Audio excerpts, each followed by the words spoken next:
श्रीपादराजम शरणं प्रपद्ये. अध्याय 6. नरसावधानींचं वृत्त. दुसऱ्या दिवशी सकाळी जपध्यानादी पूर्ण झाल्यावर तिरुमलदास म्हणाले, बाबा, श्रीपाद श्री वल्लभ या चराचर सृष्टीचे मूल आहेत. ते वटवृक्षासारखे आहेत. त्यांचे अंशावतार सगळेच विविधता असलेल्या पारंब्यांप्रमाणे आहेत. तेच मूळ परत भूमीमध्ये जाऊन स्वतंत्र तत्व असल्यासारखं दिसतं, परंतु त्यांना आधार वटवृक्षच असतो. देवदानवापासून समस्त प्राणीमात्रांना त्यांचाच आधार आहे. त्यांच्याकडूनच समस्त शक्तींना आश्रय प्राप्त होतो.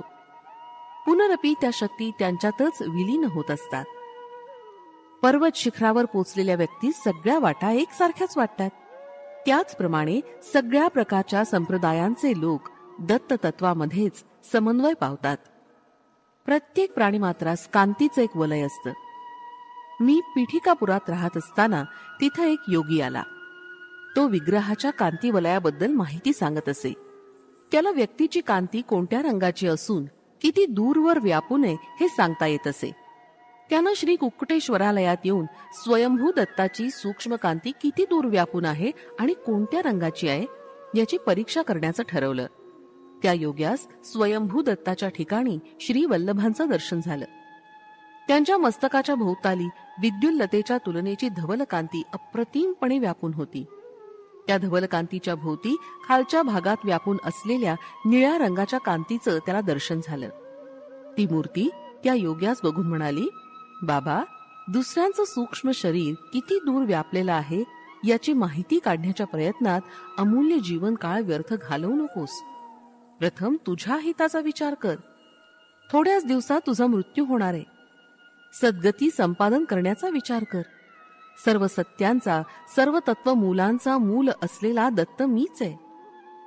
ह्या कलियुगात पादगया क्षेत्रात महासिद्ध पुरुषांच्या, महायोग्यांच्या, महाभक्तांच्या प्रेमभरीत आव्हानानच मी इथं अवतार घेतलाय. स्वामींच्या या उपदेशानं त्याच्यातील पूर्व वासनांचा नाश झाला.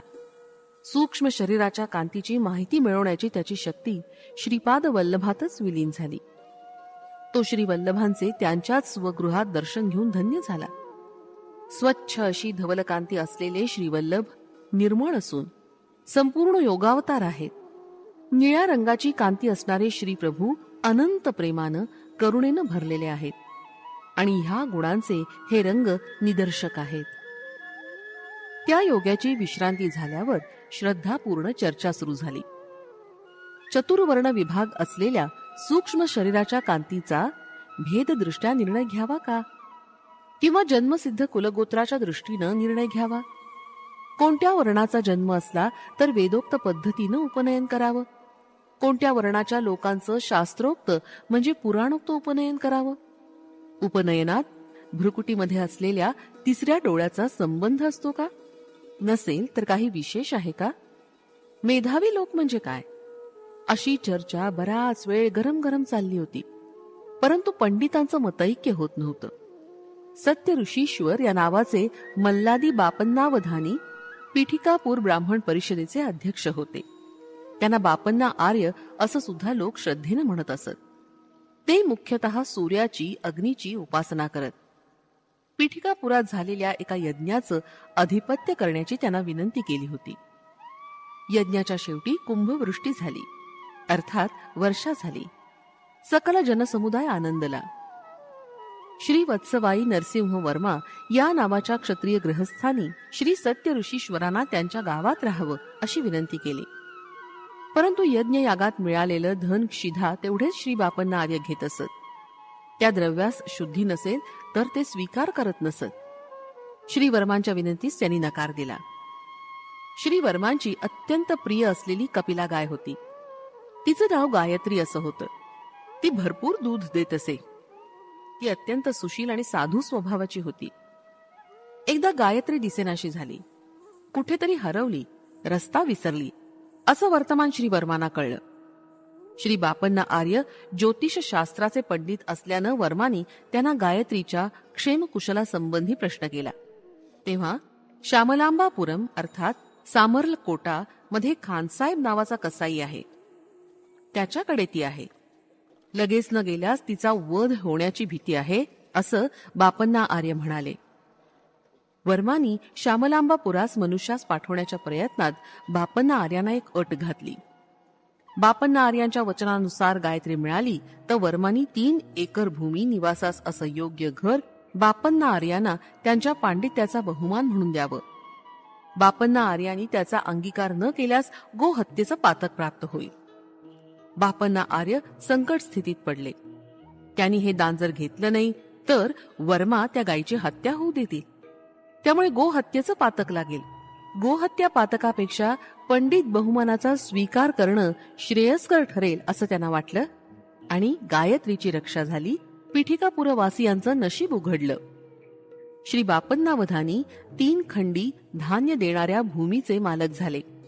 त्यांच्या निवासासाठी घराची व्यवस्था झाली. श्री बापन्ना आर्यांना व्यंकटावधानी नावाचा मुलगा आणि सुमती नावाची मुलगी झाली.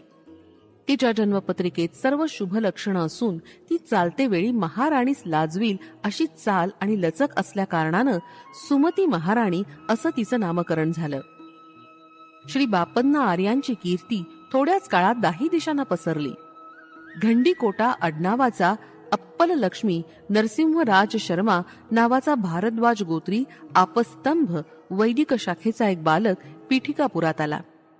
त्याच्या घरी कालाग्नी शमन नावानं ओळखली जाणारी दत्ताची मूर्ती होती. ती दत्त मूर्ती पूजेच्या वेळी स्पष्ट बोलत असे, आदेश सुद्धा देत असे. लहानपणीच अप्पलराज शर्मांचं मातृपितृ छत्र हरवलं असल्यानं तो पोरका झाला होता.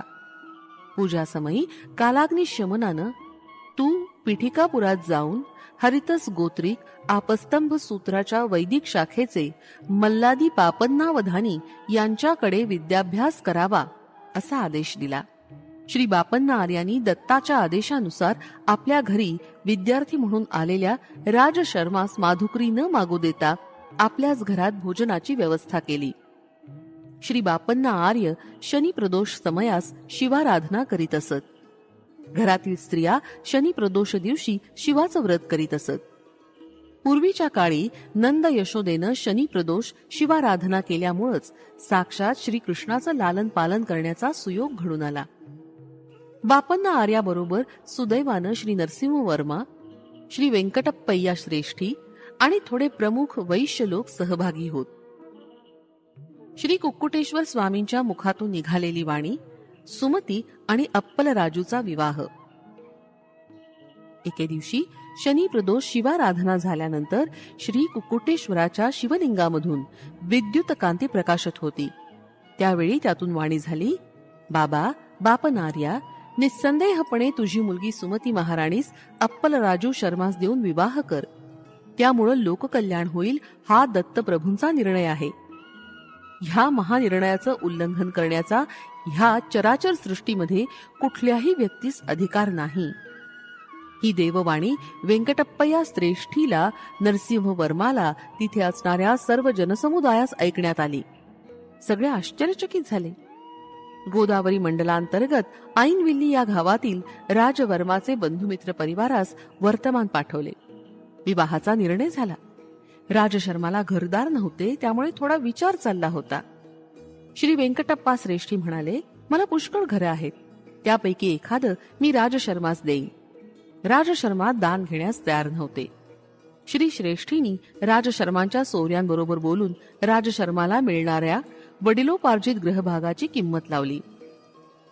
ती 1 वराह म्हणजे जुन्या काळातील एक नाणं असं ठरवली गेली.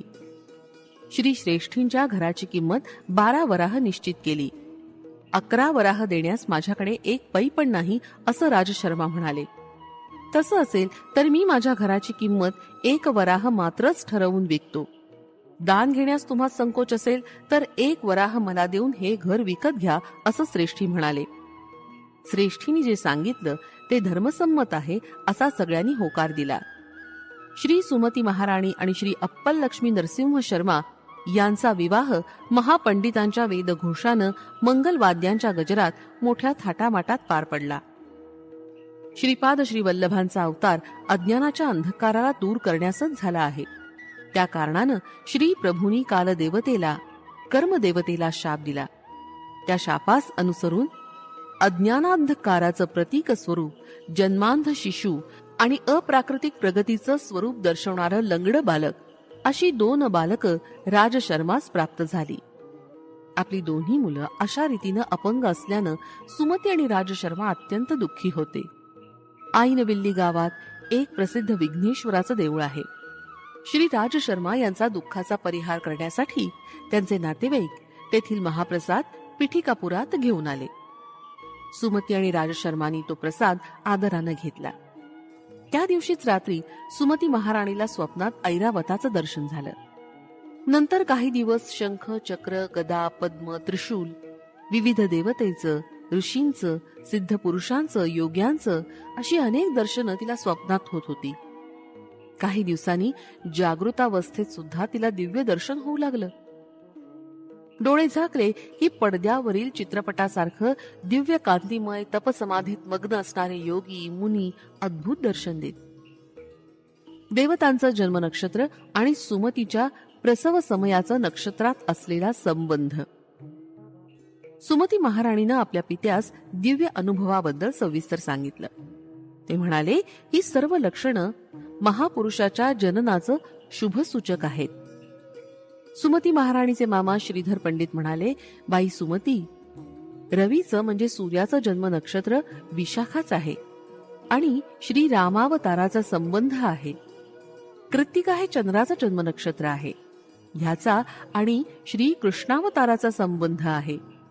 पूर्वषाढा या नक्षत्रावर जन्मलेल्या अंगारकाचा श्री लक्ष्मी नरसिंह अवताराशी संबंध आहे. श्रवण नक्षत्रावर जन्मलेल्या बुधाचा बुद्धावताराशी संबंध आहे. पूर्वा फाल्गुनी नक्षत्रावर जन्मलेल्या गुरुचा विष्णू अंशाशी संबंध आहे. पुष्य नक्षत्रावर जन्मलेल्या शुक्राचा भार्गव रामाशी संबंध आहे. रेवती नक्षत्रावर जन्मलेल्या शनीचा कुर्मावताराशी संबंध आहे.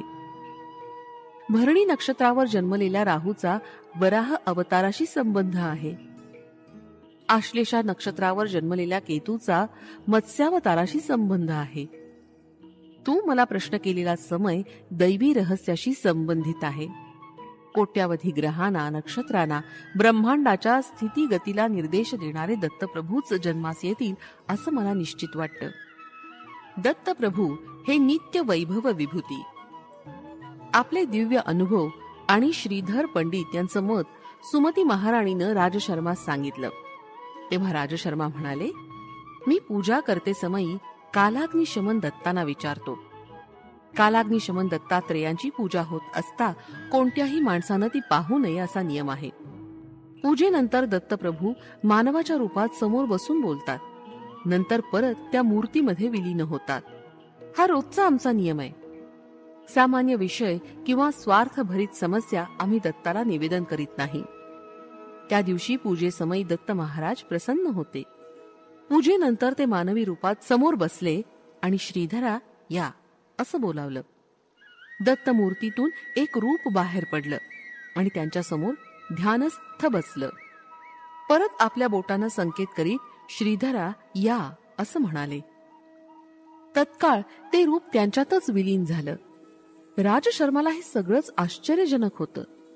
श्री दत्तप्रभू म्हणाले, तू आता पाहिलेलं रूप येणाऱ्या शताब्दीतील येणारा एकुलता एक अंशावतारच आहे. माझ्यात लीन झालेल्या जीवनमुक्तांना सुद्धा मी बोलावताच यावं लागतं आणि जा अशी आज्ञा झाल्यास पडद्याआड झाल्यासारखं जावं लागतं. माझ्या आज्ञेचं पालन करणं त्यांना चुकतच नाही. माझ्या लीला विभूती केवळ भूमीवरच परिमित नाहीत. हे ब्रह्मांड सारच माझ्या हातातील खेळण्याच्या चेंडूसारखं आहे. मी एका पायानं लत्ता प्रहर केल्यास कोट्यावधी योजना पार करतो. मी जन्म मृत्यूच्या अतीत आहे असं म्हणत श्रीप्रभूंनी राजशर्माच्या भ्रूमध्यात स्पर्श केला. लगेच राजशर्माला पूर्वजन्माची स्मृती झाली. त्यानं एका युगात विष्णू दत्त या नावानं जन्म घेतला असून त्याची पत्नी सुमतीनं सोमदेवम्मा या नावानं जन्म घेतला होता असं ज्ञात झालं. श्री दत्त महाराज पुढे म्हणाले, मी दत्त या रूपानं दर्शन देऊन तुमची काय इच्छा आहे असं विचारलं होतं. त्यावेळी पितृश्राद्धाच्या दिवशी जेवायला यावं अशी विनंती तुम्ही केली होती. सूर्याग्नीबरोबर मी श्राद्धाचं जेवण केलं. तुमच्या पितृदेवतांना शाश्वत ब्रह्मलोकांची प्राप्ती करून दिली. मी श्रीपाद श्रीवल्लभ या नावानं अवतार घेऊन गेल्या 100 वर्षापासून या भूमीवर योग्यांना, महापुरुषांना दर्शन देतच आहे. पीठिकापुरात सवितृ काठक चयन अर्थात होम भारद्वाज महर्षीनं त्रेतायुगात केला होता. तेव्हाचे त्या होमाचे भस्म पर्वतासारखे जमून बसले. कालांतराने ते भस्म द्रोणागिरी पर्वतावर शिंपडलं गेलं. मारुती द्रोणागिरी पर्वत घेऊन जात असताना एक छोटा भाग गंधर्वपुरात म्हणजेच गाणगापूर इथं पडला. गंधर्वनगर हे भीमा आणि अमरजा या पवित्र नद्यांचा संगम प्रदेश आहे. श्रीपाद श्रीवल्लभांच्या अवतार समाप्तीनंतर मीन अंश मीन लग्नावर करंज नगरीत शुक्ल यजुर्वेदीय वाजसनेय माध्यंदिन शाखेत नृसिंह सरस्वती या नावानं जन्म घेऊन गंधर्व नगरात अनेक लीला करीन. श्रीशैल्यातील कर्दळी वनात 300 वर्ष तपोसमाधीनंतर स्वामी समर्थ या नावानं प्रज्ञापुरात निवास करीन. जेव्हा शनी मीनेत प्रवेश करेल तेव्हा त्या शरीराचा त्याग करेन. दत्तप्रभूंचं हे वक्तव्य राजशर्मानं आपल्या धर्मपत्नीस सांगितलं. त्यावेळी सत्य ऋषीश्वर बापनार्य म्हणाले, बाबा राजशर्मा, तुझ्या पूर्वीच्या युगातील जन्मात श्री दत्तप्रभूंना, सूर्याला आणि अग्नीला श्राद्ध भोजन दिलेला तू पुण्यात्मा आहेस. या जन्मात कोणत्याही रूपात दत्त महाराज भोजन द्या असं विचारतील, तो दिवस पितृश्राद्धाचा असला तरी कसलाही विचार न करता ब्राह्मण जेवायच्या अगोदरच श्री दत्तानं भोजन विचारलं तर जरूर वाढावं. बाई सुमती, ही गोष्ट लक्षात ठेव हं. बाबा शंकर भट्टा, दत्तप्रभूंच्या लीला अलौकिक आहेत. आतापर्यंत कधीही न ऐकलेल्या आणि अपूर्व आहेत. महालय अमावस्येचा दिवस होता. राजशर्मा पितृश्राद्धाच्या तयारीत होते. दारासमोर भवती भिक्षान देही असा आवाज ऐकला आणि त्या अवधूताला सुमती महाराणीनं भिक्षा घातली. काही मागणं माग असं म्हणणाऱ्या अवधूताला सुमती म्हणाली, बाबा, आपण अवधूत आहात. आपलं वाक्य म्हणजे सिद्ध वाक्यच आहे. श्रीपाद श्रीवल्लभांचा अवतार लवकरच या भूमीवर होईल असं विद्वान लोक सांगतात. दत्तप्रभू आता कोणत्या रूपात संचार करत आहेत? या 100 वर्षापूर्वीपासून या भूमीवर श्री दत्तप्रभू श्रीपाद श्रीवल्लभ या रूपात फिरत आहेत असं ज्ञात होत आहे. आपण मला काहीतरी माग असं म्हटलं. मला श्रीपाद श्रीवल्लभांचं रूप पाहण्याची फार तीव्र इच्छा आहे. श्रीपाद श्रीवल्लभांचा आविर्भाव अर्थात प्राकट्य. हे शब्द ऐकून त्या अवधूतानं भुवन दणाणून जाण्यासारखे, भूकंप आल्यासारखे विकट हास्य केलं.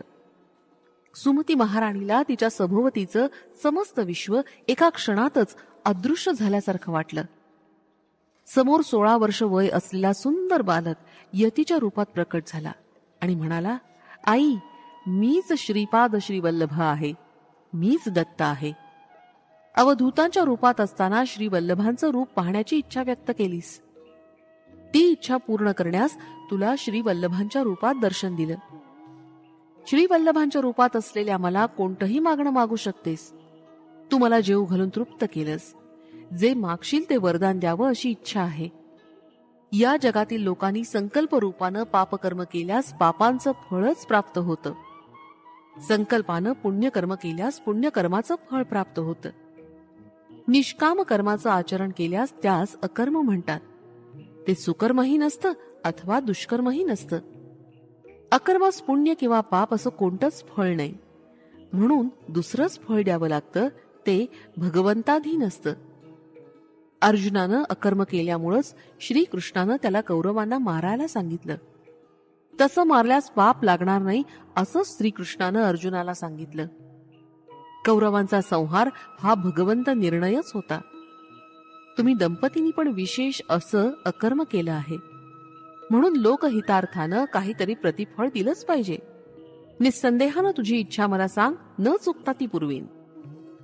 श्री दत्तांच्या दर्शनानंतर सुमती महाराणीला स्फुरलेला संकल्प. ती दिव्य मंगल मूर्ती पाहून सुमती महाराणीनं पादाभिवंदन केलं. श्रीवल्लभांनी सुमती महाराणीला उचलून उभं केलं आणि म्हणाले, आई, मुलाच्या पाया पडणं हे अयोग्य आहे. यानं मुलाचं आयुष्य क्षीण होतं. तेव्हा सुमती म्हणाली, श्री वल्लभ प्रभू आई म्हणून बोलावलं. आपलं हे सिद्ध वाक्य आहे, तेच बोल खरे करावे. तू माझा मुलगा म्हणून जन्मास यावं. यावर श्री दत्तप्रभूंनी तथास्तु असा आशीर्वाद दिला आणि म्हणाले, मी श्रीपाद श्रीवल्लभ या रूपानं तुझ्या गर्भात येईन. आईनं लेकराच्या पायावर पडणं हे लेकराचं आयुष्य क्षीण होणंच होय. म्हणून मी धर्मकर्माच्या सूत्राच्या उलट जात नाही.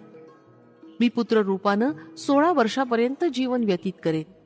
त्यावर सुमती म्हणाली, केवढा हा विचार, 16 वर्षापर्यंतच आयुष्य, असं म्हणून विलाप करू लागली. त्यावर श्रीचरणांनी सांगितलं, आई, 16 वर्षांपर्यंत तुम्ही सांगाल तसं ऐकून राहीन. प्राप्ते तु 16 वर्षे पुत्रम मित्रवदाचरेत, असं शास्त्रवचन आहे. 16 वर्ष वय असलेल्या मुलाबरोबर मित्रासारखंच वागलं पाहिजे. आपल्या इच्छांचं दडपण त्याच्यावर आणू नये.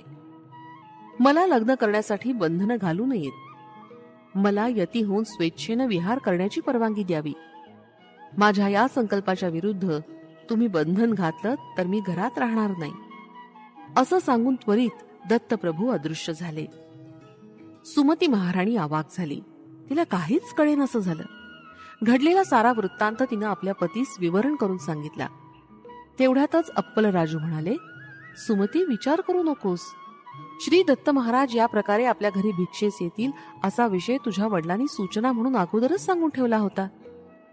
श्री दत्त हे करुणेचा महासागर आहेत. श्री वल्लभांचा जन्म होऊ दे, नंतर आपण विचार करू. अप्पल राजूंच्या घरी अवधूत आलेत ही वार्ता सगळ्या गावात पसरली. पितृदेवांची अत्यंत प्रमुख असलेली महालय अमावस्येच्या दिवशी ब्राह्मण जेवायच्या आधी अवधूतास भिक्षा दिली या विषयाची चर्चा झाली. श्री बापन्नावधानी म्हणाले, श्रीपाद श्रीवल्लभांचा जन्म होणार हे सगळेच म्हणतात. अवधूतांना साष्टांग नमस्कार करणं विहितच आहे. त्यामध्ये सुमतीचा काहीच दोष नाही. पुत्र रूपानं जन्मल्यावर त्याला साष्टांग नमस्कार केल्यास बालकाचं आयुष्य क्षीण होतं. परंतु अवधूत वेशात असताना साष्टांग नमस्कार करणं चूक नाही. या प्रसंगानं पिठिकापुरातील सर्व ब्राह्मणांची ईर्ष्या वाढली, विशेषत्वानं नरसावधानी या नावाच्या पंडिताची. अमावस्येच्या दिवशी सगळेच पितृकार्यामध्ये निमग्न झालेले होते. भोगत्यांचा दुष्काळच होता. ही फार मोठी समस्याच पडली. श्री बापन्नार यांनी अप्पल राजूंच्या घरी मात्र निर्विघ्नपणे कार्य पार पडेल असं सांगितलं. श्री राजशर्मा कालाग्निशमनाचं म्हणजे दत्ताचं ध्यान करत होते. तितक्यात भोगते म्हणून 3 अतिथी आले आणि पितृकार्य निर्विघ्नपणे पार पडलं. बाबा शंकर भट्टा त्या दिवशी वैश्यांना वेदोक्त उपनयन करण्याचा अधिकार आहे का नाही असा विषय चर्चेत मुख्यतांश होता. ब्राह्मणांची परिषद जमली. बंगाल देशातील नवद्वीपाहून आशुतोष या नावाचे पंडित पादगया क्षेत्रास आले होते. त्यांच्याकडे अत्यंत प्राचीन नाडी ग्रंथ होते. त्यांना देखील पंडित परिषदेचं आमंत्रण होतं. बापन्नाचार्यांनी सांगितलं, नियमनिष्ठेमध्ये ब्राह्मण, क्षत्रिय, वैश्य समानच असतात. श्रीपादांच्या जन्मसमयी दृगोच्चर झालेलं अद्भुत दृश्य. इतक्यात मी म्हणालो, महाराज, श्रीपाद प्रभूंच्या लीला विस्तारपूर्वक सांगून मला धन्य करावं. अरे शंकर भट्टा, नरसावधानी बापन्नार्यांवर क्रोधित झाले आणि येन केन प्रकारेण त्यांचा अपमान करण्याचं त्यांनी ठरवलं. नरसावधानींची बगलामुखी साधना विफल होण्याचं एकमेव कारण बापन्नार्यच आहेत असं त्यांच्या मनानं ठामपणे घेतलं होतं. तांत्रिक प्रयोगानं बापन्नार्यानं त्यांची मंत्रसिद्धी निष्प्रभ केली असा कुप्रचार करण्यास त्यांनी सुरुवात केली. नाडी ग्रंथात श्रीपाद प्रभूंच्या अवताराविषयी जे विवरण होतं ते त्यांना विचलित करत होतं. नाडी ग्रंथ हा मूलतः अविश्वसनीय आहे. बापन्नार्यांनी मत्स्याहारी ब्राह्मणास भोजन दिलं हा अनाचार घडला असा नरसावधानी यांनी वाद मांडला. मनुष्य पूर्ण ब्रह्माचा अवतार कदापि होऊ शकत नाही. तर तान्हबाळ श्रीपाद श्रीवल्लभ सर्वांतर्यामी, सर्वज्ञ, सर्वशक्तिमान असे श्री दत्तप्रभूंचे अवतार कसे काय बरं होऊ शकतील? श्रीपाद प्रभूंनी अगदी लहान असताना केलेला प्रणवोच्चार, पाळण्यात असताना केलेला शास्त्र प्रसंग आणि वयास न शोभणारे प्रज्ञेचे प्रदर्शन नरसावधानींना पटलं नाही. एखादा विद्वान ब्राह्मण श्रीपादांच्या शरीरात प्रवेश करून असं बोलतोय असा त्यांनी प्रचार केला. श्री कुक्कुटेश्वराच्या मंदिरात असलेले स्वयंभू तेच खरे दत्तात्रय आहेत, तेच वर प्रदान करणारे आहेत. या बालकास दत्त स्वरूप मानणं चुकीचं आहे, असा नरसावधानी यांनी सर्वांचा समज करून देण्याचा प्रयत्न केला. श्रीपादांच्या जन्मानंतर सतत 9 दिवसापर्यंत ज्या जागेवर त्यांना निजवत असत त्या जागी एक 3 फण्याचा नाग आपला फणा उभारून बाळावर छाया करत असे. श्रीपाद मातेच्या गर्भातून साधारण बालकाप्रमाणे जन्मास न येता ज्योती स्वरूपानं अवतरले होते. जन्म होता क्षणीच महाराणी सुमती मूर्छित झाल्या. प्रसूतीगृहातून मंगलवाद्यांचा ध्वनी येऊ लागला. थोड्या वेळात आकाशवाणी झाली आणि सर्वांना बाहेर जाण्याचा आदेश झाला. श्रीपादांच्या सान्निध्यात 4 वेद, 18 पुराण आणि महापुरुष ज्योतिरूपानं प्रकट झाले. पवित्र वेदमंत्रांचा घोष सर्वांना बाहेर ऐकू येऊ लागला. थोड्या वेळानं सर्वत्र शांतता पसरली. या अद्भुत घटना बापनार्यांना सुद्धा अगम्य आणि आश्चर्यकारक वाटल्या. श्रीपादांच्या बाललीला. श्रीपाद आता 1 वर्षाचे झाले होते. ते 8-10 महिन्याचे असतानाच त्यांचे आजोबा बापनार्यांबरोबर पंडित परिषदेस जात असत. आजोबा आपल्या नातवाला बरोबर घेऊन जात. नरसावधानी आपल्या घरी राजगिऱ्याचं पीक काढत. राजगिऱ्याची भाजी अत्यंत रुचकर असते. गावातील लोक नरसावधानींना ती भाजी देण्याची विनंती करीत, परंतु ते ती भाजी कुणालाच देत नसत. कुणाकडून काही विशेष काम करून घ्यायचं असल्यास मात्र त्याला ते भाजी देत आणि इच्छित काम करून घेत. श्रीपादांनी एकदा आपल्या आईस राजगिऱ्याची भाजी करण्यास सांगितलं आणि ती भाजी सुद्धा त्यांना नरसावधानींच्या घरचीच हवी होती. परंतु हे काम कठीण होतं. श्रीपाद लहान असतानाच स्वेच्छेनं चालत नरसावधानींच्या घरी जात असत. त्यांच्या घरी शास्त्राविषयी चर्चा करीत, तसंच चित्र विचित्र लीला करीत. पीठिकापुरात एका महापंडिताचा मृत्यू झाला होता. त्या पंडिताचा प्रेतात्मा श्रीपादाकडून विचित्र कार्य करून घेत आहे. या बालकास योग्य ते उपचार न करता बापन्नाचार्य आणि राजशर्मा हे दोघं या बालकाला दत्तावतारी समजत आहेत, असं नरसावधानी सर्वांना सांगत. पीठिकापूर हे पादगया क्षेत्र असून पितृदेवतांचं प्रधान स्थान आहे. विगत आत्म्यांशी संपर्क साधून संभाषण करण्याचं सामर्थ्य असलेले तत्ववेत्ते येथे राहत असत. श्रीपादांच्या शरीरात कोणत्या तरी महापंडिताचा आत्माच वास करत आहे आणि त्यांच्याकडून अगम्य अशा लीला करून घेत आहे, अशी धारणा पीठिकापुरम मध्ये दृढ होत होती. तिरुमल दासांवर श्रीपादांचा दिव्य अनुग्रह. तिरुमल दास पुढे म्हणाले, मी मलयाद्रीपुरमहून पीठिकापुरम इथं आलो तेव्हा श्री बापनार्य आणि राजशर्मा यांच्या घरचा रजक होतो. नरसावधानींच्या घरचा जो रजक होता तो वृद्धावस्थेनं मरण पावला होता. त्या रजकाचा मुलगा वायसपूर अग्रहार म्हणजे सध्याचं काकीनाडा इथं निघून गेला होता. त्यामुळे त्यांच्या घरचं रजकाचं काम मला मिळालं. मी लहानपणापासून बापनार्युलूंच्या सहवासात असल्यानं माझ्यातली सत्प्रवृत्ती जागृत झाली होती आणि अध्यात्माची ज्योत प्रज्वलित झाली होती. ज्या दिवशी मी नरसावधानींना पाहत असे त्या दिवशी मला पोटाचा विकार होऊन अन्न ग्रहण न करण्याइतकी माझी दीन अवस्था होई. नरसावधानींचे कपडे मी स्वतः न धुता माझा मुलगा रविदास ते धुत असे. सात्विक प्रवृत्तीच्या लोकांचेच कपडे मी स्वतः धुत असे. नरसावधानींचे कपडे मी स्वतः न धुता ते माझा मोठा मुलगा रविदास धुतो, ही वार्ता त्यांच्या कानी गेली. त्यांचे कपडे मी स्वतः धुवावे अशी त्यांनी मला आज्ञा केली. ती आज्ञा मानून मी नरसावधानींचे कपडे स्वतः धुवू लागलो. मी कपडे धुत असताना श्रीपादांचं स्मरण करीत असे. मी धुतलेले कपडे घेऊन रविदास नरसावधानींकडे गेला.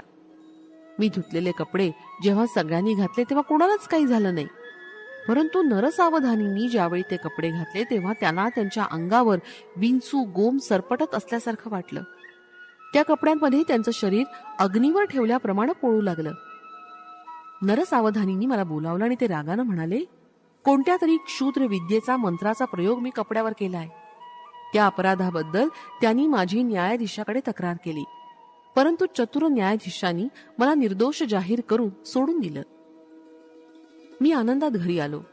थोड्याच वेळात श्रीपाद प्रभू एका 16 वर्षाच्या युवकाच्या रूपात आमच्या घरी आले. श्रीपाद प्रभू वाटेल त्या रूपात येऊन भक्तांना दर्शन देत असत. मी आश्चर्यानं म्हणालो, महाराज, आपण उत्तम अशा ब्राह्मण कुलामध्ये जन्मलेले आहात. तेव्हा आमच्यासारख्या रजकांच्या वस्तीत येणं काही योग्य नाही. तेव्हा प्रभू म्हणाले, नरसावधानीसारखे पापाचे गाठोडे डोक्यावर वाहणारे ब्राह्मण खरं तर रजकांपेक्षा कमी दर्जाचे असतात, परंतु तुझ्यासारखे ब्राह्मणांची ओढ असलेले रजक त्यांच्यापेक्षा श्रेष्ठच असतात. श्रीपादांचे ते शब्द ऐकून मी त्यांच्या चरणावर नतमस्तक झालो आणि ढसाढसा रडलो. श्री प्रभूंनी माझ्याकडे अमृतदृष्टीनं पाहिलं आणि आपल्या दिव्य हाताचा स्पर्श करून मला उठवलं. नंतर त्यांनी आपला उजवा हात माझ्या शिरावर ठेवला आणि त्याच क्षणी मला पूर्वीचे जन्म आठवले. माझ्यातील योग शक्तींना चालना मिळाली. कुंडलिनी शक्ती सुद्धा जागृत झाल्याचा अनुभव येऊ लागला. श्रीपाद प्रभू हळूहळू पावलं टाकत अंतर्धान पावले. श्रीपाद प्रभूंनी आपल्या आईजवळ राजगिऱ्याची भाजी करून देण्याचा हट्ट केला. त्यांना नरसावधानींच्या घरातली भाजी हवी होती, परंतु ती गोष्ट अशक्य वाटत होती. यावेळी बापन्नार्य म्हणाले, श्रीपादा, उद्या सकाळी मी तुला नरसावधानीच्या घरी घेऊन जातो. तू स्वतः त्यांना राजगिऱ्याची भाजी देण्याची विनंती कर. परंतु जर त्यांनी ती भाजी देण्यास नकार दिला तर त्या भाजीसाठी पुन्हा कधीही हट्ट करू नकोस. दुसऱ्या दिवशी बापनार्य बालक श्रीपादाला घेऊन नरसावधानींकडे गेले. त्यांच्या घरी जाताच बापनार्य श्रीपादांना म्हणाले, श्रीपादा, मोठ्यांना नमस्कार करून त्यांचे आशीर्वाद घ्यावेत. नरसावधानी बाहेर उसरीवर बसले होते. त्यांची लांब शिखा पाठीवर रुळत होती. ती नरसावधानींना अत्यंत प्रिय होती. श्रीपादांनी नरसावधानींकडे बघितलं आणि दोन्ही हात जोडून त्यांना नमस्कार केला. श्रीपादांची तीक्ष्ण नजर नरसावधानींच्या पाठीवर विसावलेल्या शिखेवर पडली आणि काय आश्चर्य, ती आपोआप गळून खाली पडली. ती पाहून नरसावधानी अगदी गोंधळून गेले. यावेळी श्रीपाद म्हणाले, आजोबा, नरसावधानी आजोबांची अत्यंत प्रिय असलेली शिखा गळून पडली. आता त्यांच्याकडे राजगिऱ्याची भाजी मागणं योग्य होईल का? चला, आपण घरी जाऊ. श्रीपादांनी राजगिऱ्याची भाजी पुन्हा कधीही विचारले नाही. श्रीपादांच्या नमस्कारामुळे झालेलं नुकसान नरसावधानींच्या लक्षात आलं. ते ध्यानात बसले असताना त्यांच्या शरीरातून त्यांच्यासारखंच दिसणारं एक तेजोवलय बाहेर पडलं. नरसावधानींनी त्या तेजोवलयास विचारलं, तू कोण, कुठे चाललास? त्या तेजपुंज नरसावधानी सारखे दिसणाऱ्या आकृतीने उत्तर दिलं, मी तुझ्यात राहणारं पुण्य शरीर आहे. तू आतापर्यंत कितीतरी वेद पठण केलं आहेस, स्वयंभू दत्तात्रेयांची आराधना केलीस, परंतु साक्षात श्री दत्तात्रेयांचे अवतार असलेले श्रीपाद श्री वल्लभ यांचा अपमान केलास. तुला तुझ्या शिखेवर राजगिऱ्याच्या भाजीवर असलेलं प्रेम, आसक्तीच्या 1,00,000 प्रेम जरी श्रीपादांच्या विषयी असतं तर तुझ्या जन्माचं सार्थक झालं असतं. परंतु मोहपाशाने स्वतःच बांधून घेऊन मोक्षाची एक दिव्य संधी तू घालवलीस. तू लवकरच दरिद्री होशील. त्या दारिद्र्याचं हरण करण्यासाठीच श्रीपाद प्रभूंनी तुला शाकदान मागितलं होतं. त्यांना जर तू ते दान दिलं असतंस तर तुला आता येणारं दारिद्र्य न येता उत्तम ऐश्वर्य प्राप्त झालं असतं. तू स्वतः आपल्या हाताने ही संधी दवडलीस. श्रीपाद प्रभू करुणेचे सागर आहेत. हा अवतार संपल्यावर ते दुसरा नृसिंह सरस्वती नावानं अवतार ग्रहण करतील. त्यावेळी तू एक दरिद्री ब्राह्मणाच्या रूपात जन्म घेशील. त्या जन्मात सुद्धा तू घरी राजगिऱ्याची भाजी पिकवशील. त्यावेळी योग्य समय पाहून मी पुन्हा तुझ्या शरीरात प्रवेश करीन. त्यावेळी श्रीपाद प्रभू तुझ्या घरी भिक्षेसाठी येतील. तू प्रेमानं वाढलेली भिक्षा घेऊन तुला ते ऐश्वर्य प्रदान करतील. सध्या मात्र मी तुझं शरीर सोडून जातोय. श्रीपाद प्रभूंनी केलेला नमस्कार तुला नव्हता, तर तुझ्यातील पुण्य स्वरूपात वास्तव्य करणाऱ्या मला होता. त्यांनी मला तुला सोडून त्यांच्या स्वरूपात लीन होण्याची आज्ञा केली होती. त्यानुसार मी श्रीपादांच्या स्वरूपात लीन होण्यास जात आहे. आता तुझ्या शरीरात केवळ पाप पुरुषच उरला आहे. असं बोलून तो पुण्यात्मा श्रीपादांमध्ये विलीन झाला. कालांतरानं नरसावधानीची प्रकृती क्षीण होत गेली. लोक त्यांच्या शब्दांचा निरादर करू लागले. त्यांच्या चेहऱ्यावर विलसणारे विद्वत्तेचं तेज लोप पावलं. त्याच वेळी पिठिकापुरात विषूची म्हणजेच कॉलराची साथ पसरली. यात अनेक ग्रामवासी या रोगास बळी पडले. दूषित पाण्यामुळे हा रोग बळावत असल्याचा निष्कर्ष गावातील वैद्यांनी काढला. भयभीत झालेल्या ग्रामवासियांनी या महामारीच्या रोगावर शास्त्रीय रीतीनं निर्मूलन पद्धती काढावी अशी प्रार्थना श्री बापनार्यांना केली. श्री बापनार्यांनी आपल्या अंतर्दृष्टीनं जाणलं की महामारी जलदोषानं झालेली नसून वायुमंडल कलुषित झाल्यानं झाली आहे. परंतु बापन्नार्यांचं हे मत गावातील वैद्यांना पटलं नाही. ग्रामस्थांनी ग्रामदेवतेस पशुबली देऊन तांत्रिकाकडून विविध प्रकारच्या पूजा महामारीच्या निर्मूलनासाठी केल्या. पशुचा बळी दिल्यानं त्यांच्यातील प्राणशक्ती बळजबरीनं बाहेर काढली जाते आणि तिला मंत्रोच्चारानं वश करून घेतात. प्राणशक्तीस वृद्धिंगत करण्यासाठी योगाच्या प्रक्रिया किंवा सात्विक आराधनेचा अवलंब करणं अधिक योग्य आहे, असं श्री बापन्नार्यांचं मत होतं. त्यांनी ग्रामवासियांना असं सुचवलं, परंतु अंधश्रद्धेनं त्यांनी पशुबळी देण्याचं थांबवलं नाही. गावातील काही मंडळींनी पशुबळीचा विषय श्रीपाद प्रभूंपुढे काढला. त्यावर श्रीपाद म्हणाले, ग्रामदेवतेस विनंती केली आहे की तिनं पशुबळीचा स्वीकार करू नये. श्रीपादांच्या आज्ञेनुसार ग्रामदेवता समुद्र स्नान करण्यास गेली आहे. आता दूध उतू घालून देवतेस नैवेद्य अर्पण केल्यास या रोगराईपासून तुमची सुटका होईल. कालिकेचं रूप धारण केलेली ग्रामदेवता शांत होईल. ही वार्ता गावातील सर्व लोकांना कळवण्यासाठी एका चर्मकारास बोलावून चर्मवाद्यावर दवंडी पेटवण्यास सांगितलं. दवंडी कोणी पेटायची असं विचारल्यावर श्रीपाद म्हणाले, विषूची रोगानं ग्रस्त वेंकय्या यानं दवंडी पिटावी, असा माझा निरोप त्यास सांगा. हे सर्व ग्रामवासी वेंकय्या जवळ गेले. तो मरणासक्त होता. त्याला हा निरोप देताच तो मूर्छित पडला. एका घटकेनंतर तो शुद्धीवर आला तेव्हा तो पूर्णपणे बरा झाला होता. ही बातमी हा हा म्हणता संपूर्ण पीठापुरमध्ये चर्चेचा विषय झाली. व्यंकय्यानं गावात फिरून चोहीकडे दवंडी पिटली. बापन्नार्यांनी आपल्या सेवकास पाण्यानं भरलेलं एक मोठं भांड त्यांच्या समोर आणून ठेवण्यास सांगितलं. वायुमंडळातील विषारी किटाणूंचा नाश करण्यासाठी योग्य त्या मंत्राचं संधान केलं आणि तत्काळ हवेतील विषारी किटाणू पाण्यात टप टप येऊन पडले. अशा प्रकारे वायुमंडळ शुद्ध झालं आणि महामारी रोगाचं निर्मूलन झालं. श्रीपादांच्या जन्मतिथीस राजशर्मा पत्नीसह श्रीपादांना घेऊन बाळाचे आजोबा श्री बापन्नार्य यांच्याकडे आले. ज्या ज्यावेळी बापन्नार्यांनी श्रीपादांच्या चरणावरील शुभचिन्ह पाहण्याचा प्रयत्न केला त्यावेळी त्यांना कोटी कोटी सूर्याच्या तेजस्वितेचा अनुभव येई आणि ती शुभचिन्ह त्या तीव्र प्रकाशात दिसत नसत. याचं त्यांना राहून राहून आश्चर्य वाटे. परंतु त्या दिवशी उषक्काली साळीच्या कोंड्यावर दिव्य असं पदचिन्ह दिसलं. त्यांनी आपली कन्या सुमतीस विचारलं, बाळ, या कोंड्यावरून कोण गेलं? तुमचा लाडका नातूच इथून गेला. आणि कोण बाबा? सुमतीनं उत्तर दिलं. ते पदचिन्ह 16 वर्षीय कुमाराच्या पदचिन्हासारखं होतं. आजोबांनी श्रीपादांना आपल्या मांडीवर घेतलं आणि त्याच्या चरणकमलांचे ते निरीक्षण करू लागले. यावेळी त्यांना दिव्य प्रकाश न दिसता मीच साक्षात दत्तात्रेयाचा अवतार आहे असं सूचित करणाऱ्या सुस्पष्ट अशा चिन्हांचं दर्शन झालं. त्या दिव्य चरणांचं बापन्नार्यांनी कौतुकानं चुंबन घेतलं. हा बालक श्री दत्तात्रेयाचा अवतार असल्याचा त्यांचा निर्धार दृढ झाला. त्याच वेळी त्यांच्या मुखातून श्री दत्ताच्या स्तुतीपर पद आपोआप निघालं. त्या दिव्य चरणांच्या दर्शनानं बापन्नार्यांच्या अंगी अष्टभाव सिद्ध झाले. त्यांच्या डोळ्यातून आनंदाश्रू वाहू लागले. ते श्रीपादांच्या गालावर ओघळले आणि मोत्याच्या बिंदूसारखे चमकत होते. आजोबांनी आपल्या उपरण्यानं हळुवारपणे श्रीपादाच्या गालावरील ते थेंब पुसले. त्यावेळी श्रीपाद म्हणाले, आजोबा, तुम्ही सौरमंडलातून शक्तिपात करून ती शक्ती श्री शैल्यस्थित श्री मल्लिकार्जुन शिवलिंगात आकर्षित केली होती. त्याच वेळी सूर्यमंडलातील ती शक्ती गोकर्ण महाबळेश्वरी व पादगया क्षेत्री स्थित असलेल्या स्वयंभू दत्तात्रेयांच्या ठिकाणी सुद्धा आकर्षित झाली. गोकर्ण महाबळेश्वर क्षेत्रास अधिक शक्तिसंपन्न करण्याचा संकल्प आहे.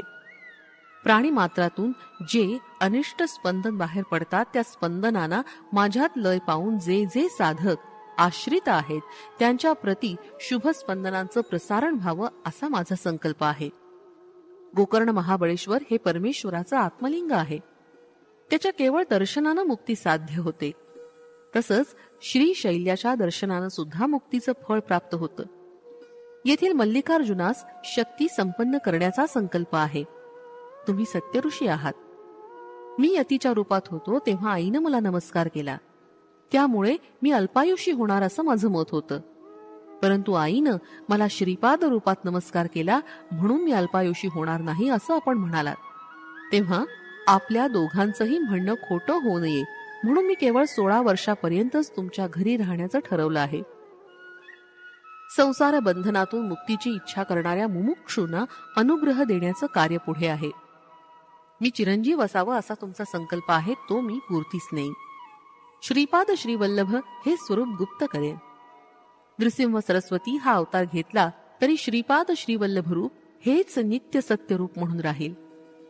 नृसिंह सरस्वतीचे अवतार कार्य पूर्ण करून श्रीशैल्यास असलेल्या कदलीवनात 300 वर्षपर्यंत तपश्चर्या करून प्रज्ञापूर अर्थात अक्कलकोट इथं स्वामी समर्थ रूपात प्रकट होईल. तेथील वटवृक्षामध्ये माझी प्राणशक्ती प्रवेश करवून मल्लिकार्जुन शिवलिंगात विलीन होईल.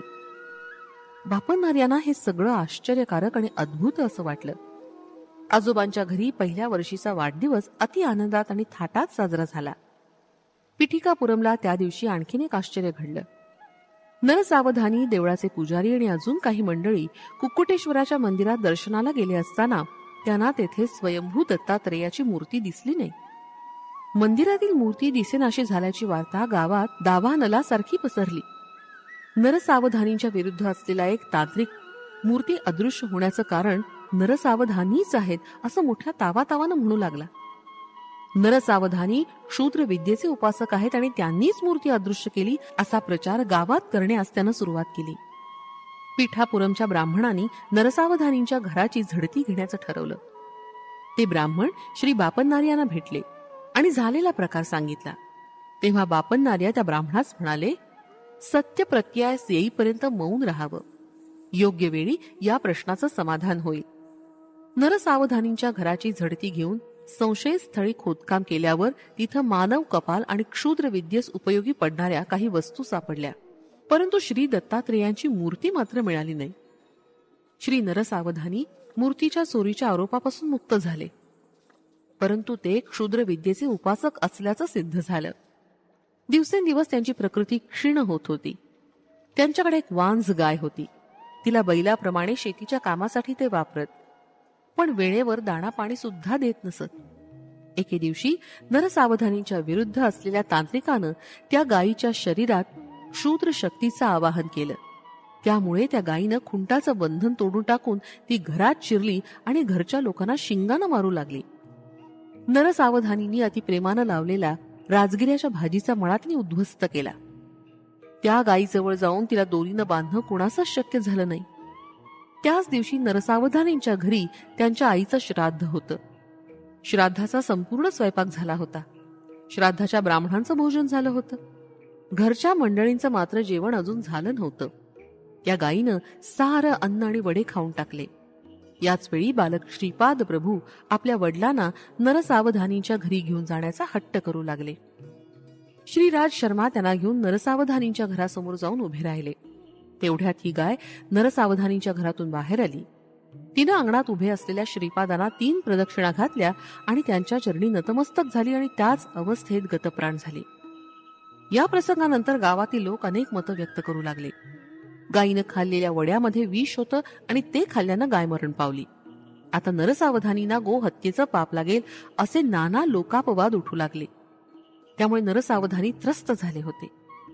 त्या गायीनं श्रीपादांना 3 प्रदक्षिणा घातल्या आणि नंतर त्यांच्या चरणांवर मस्तक ठेवून प्राण सोडले. या कारणानं श्रीपाद हे दैवी अवतार असल्याची सर्व लोकांची खात्री झाली. राजशर्मांना आयुर्वेद शास्त्राचं ज्ञान होतं. ते नरसावधानींना विनंतीनुसार त्यांचा औषधोपचार करत होते, परंतु त्यांच्या दुर्धर रोगावर औषधाचा काहीच परिणाम दिसून येत नव्हता. नरसावधानींची प्रकृती खालावतच गेली आणि त्या रोगातच त्यांचा एके दिवशी देहांत झाला.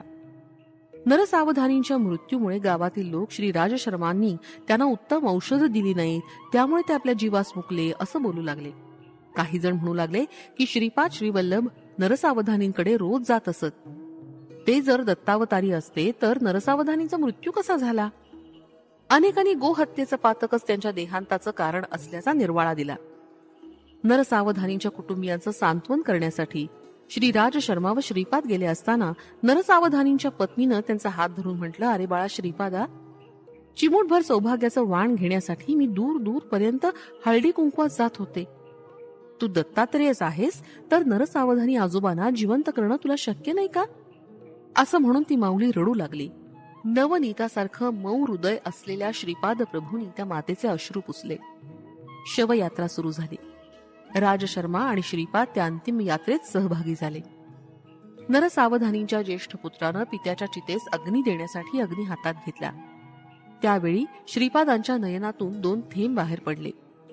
याच वेळी मेघ गर्जनेसारख्या आवाजात श्रीपाद म्हणाले, हा हा हा, मृत झालेल्या पिताच्या शरीरास अग्नी देणारे पुत्र तर पाहिले, परंतु जिवंत पित्यास अग्नी देणाऱ्या पुत्रास पाहिले नाही. हे वक्तव्य ऐकून स्मशानात जमलेले सारे लोक निस्तब्धतेनं श्रीपादांकडे पाहू लागले. श्रीपादांनी चितेवर असलेल्या नरसावधानींच्या भ्रूमध्यावर अंगुष्ठानं स्पर्श केला. त्या दिव्य स्पर्शानं नरसावधानींच्या अंगात चैतन्य स्फुरू लागलं आणि आश्चर्य असं की काही क्षणातच ते चितेवरून खाली उतरले. त्यांनी श्रीपाद प्रभूंना साष्टांग नमस्कार केला आणि सर्व लोकांबरोबर ते घरी परतले. त्यांना सजीव घरी परत आलेलं पाहून त्यांच्या पत्नीस अत्यंत आनंद झाला. श्रीपाद प्रभूंच्या अंगुष्ठ स्पर्शानं नरसावधानींना कर्मसूत्राचं सूक्ष्म ज्ञान आलं. त्यांच्या घरातील मृत झालेली वांझ गाय ही गतजन्मातील नरसावधानींची माता होती. त्यांच्या घरी असलेला बैल हे त्यांचे पिताश्री होते. या गोष्टींचा बोध नरसावधानींना झाला. मरते समयी त्या गायीनं श्रीपाद प्रभूंना आपलं दूध त्यांनी प्यावं अशी विनंती केली होती. पुढच्या जन्मी जेव्हा वांझ म्हैस म्हणून ती जन्माला येईल त्यावेळी श्रीपाद प्रभू नृसिंह सरस्वती अवतारात तिचं दुग्धपान करतील. हे श्रीपादांनी गायीला दिलेलं वचन नरसावधानींना कळलं. ज्या तांत्रिकानं नरसावधानींवर प्रयोग केला होता त्याचा मृत्यू लवकरच होणार असून पुढच्या जन्मी तो ब्रह्मराक्षसाच्या योनीत जन्म घेणार असून त्याच्यावर यतिरूपात असलेल्या श्रीपादांचा अनुग्रह होईल असं सूक्ष्म लोकातील विषय नरसावधानींना श्रीपादाच्या कृपाप्रसादानं ज्ञात झाले. त्यांना स्वतःच्या पुढील जन्माची माहिती सुद्धा कळली. पुढील जन्मात त्यांच्या घरी यतिरूपानं श्रीपाद प्रभू येऊन त्यांच्याकडून राजगिऱ्याच्या भाजीची भिक्षा स्वीकारून राजगिऱ्याचं पीक स्वहस्ते नष्ट करून त्याच्या मुळाशी असलेला सोन्याच्या नाण्यांनी भरलेला हंडा त्यांना देतील. ही भविष्य वार्ता नरसावधानींना श्रीपादांच्या अंगुली स्पर्शानं कळली होती. श्रीपादांचा चेहरा अतिशय सात्विक, सुंदर, दैदिप्यमान असा होता. त्यांची तुलनाच होऊ शकत नाही. श्रीपाद प्रभूंनी नरसावधानी आणि त्यांच्या पत्नीस केलेला उपदेश, त्यांचा अनुग्रह, केलेली विधानं मी तुला उद्या सांगेन. आता आपण त्यांचं स्मरण करीत भजनात रंगून जाऊया. ज्या ठिकाणी त्यांचं नामस्मरण, भजन, कीर्तन होतं त्या ठिकाणी श्रीपाद प्रभू सूक्ष्म रूपानं संचरण करीत असतात हे अक्षर सत्य आहे. तिरुमल दासासारख्या भक्ताच्या सत्संगतीनं आनंदानं आम्ही पुलकित झालो. श्रीपाद श्रीवल्लभांचा जय जयकार. फलश्रुती. पितृशापापासून निवृत्ती.